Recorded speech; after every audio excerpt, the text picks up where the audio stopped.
Pouvons-nous faire confiance à nos sentiments et à notre intuition? Peut-on vraiment se fier à nos sentiments et à notre intuition?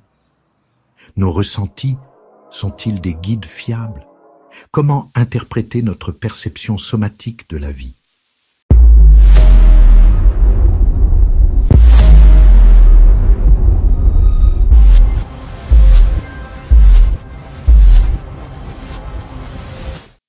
Pourriez-vous aborder l'intuition, un concept distinct, mais également fascinant? La question de faire confiance à nos sentiments revient souvent dans les conversations.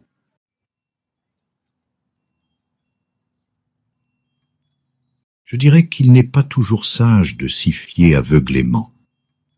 Certes, il est important de reconnaître ses émotions, d'être présent en tant qu'observateur de ses ressentis et de les accepter.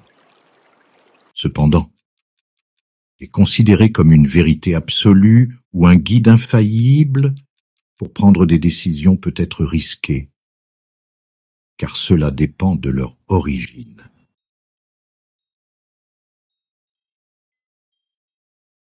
Pour illustrer, voici une anecdote de ma vie passée. Durant mes 3 années passées à Glastonbury, en Angleterre, où je vivais dans un cottage, je me rendais une fois par mois à Londres, ou dans d'autres villes avec ma Ladarus adorée pour animer des ateliers sur des thèmes comme la transcendance du temps. Comme mes revenus étaient modestes, je louais une chambre à l'étage de mon cottage.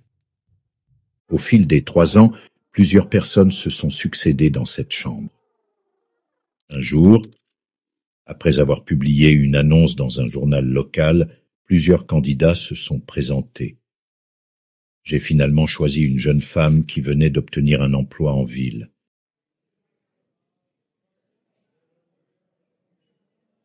Après sa première nuit dans sa nouvelle chambre, elle est descendue pour le petit déjeuner et m'a dit qu'elle ne pouvait pas rester.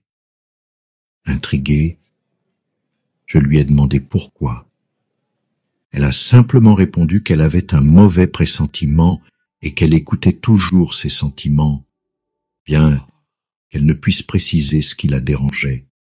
Sa réaction m'a surpris car elle s'attendait à une réponse plus conventionnelle de ma part.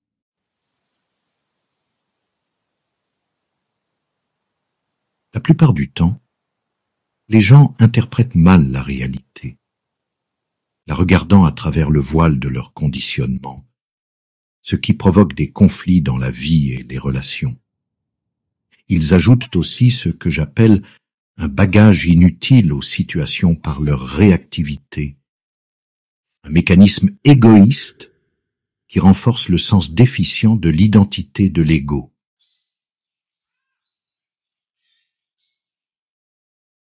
La situation est restée simple grâce à la non-réactivité. Cela s'applique chaque fois que quelque chose ne se passe pas comme prévu, car l'ego construit un récit et vous en parlez aux autres, le renforçant.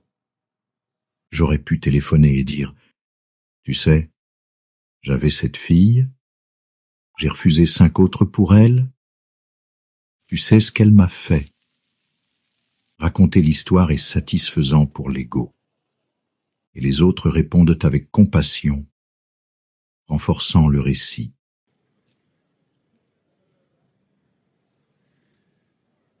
L'ego aime créer des erreurs pour renforcer sa propre justification. Mais au lieu de cela, j'aurais pu accepter la situation ou dire que j'avais trouvé quelqu'un d'autre, ou qu'il serait peut-être mieux qu'elle parte.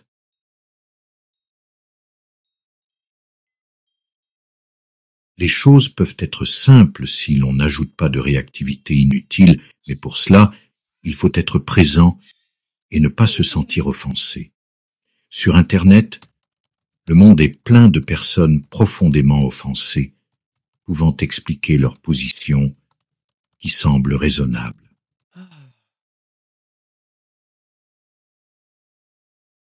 L'ego aime se sentir offensé. Bien sûr, certaines remarques sont véritablement insultantes, mais cela reste rare. Si quelque chose est vraiment offensant, que pourrait-on dire? Par exemple, si elle disait qu'elle ne peut pas rester avec toi parce que tu es trop moche, pour l'ego, ce serait blessant. Ou encore, elle pourrait dire qu'elle était blanche, mais tu ne l'as pas remarqué. J'ai dit que je venais de le faire.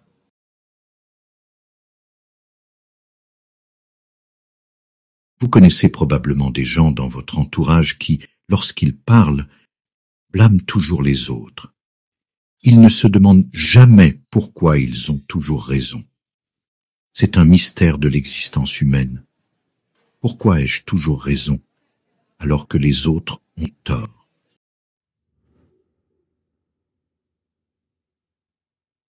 Mais cela signifie-t-il pour autant qu'il n'y a pas de personne réellement dans l'erreur?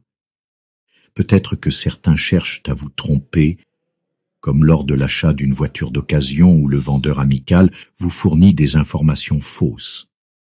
Que faire alors?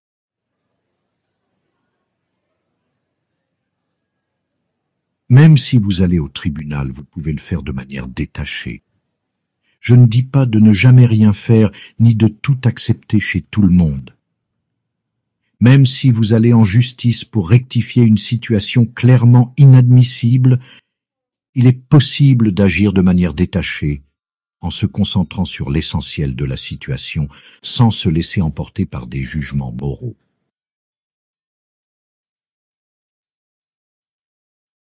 Je me souviens d'une histoire que j'ai partagée, je crois, dans Une nouvelle terre, à propos d'un maître zen accusé d'avoir engendré un enfant. À chaque étape, il ne s'est pas défendu, il n'a pas participé à l'élaboration de l'histoire. Finalement, tout s'est résolu par lui-même lorsque la fille a avoué qu'il n'était pas le père. Les parents sont revenus, demandant pardon pour l'avoir accusé à tort. Peu importe si cette histoire est vraie ou simplement pédagogique, elle illustre l'importance de ne pas s'engager dans la création de récits, ce qui renforce l'ego.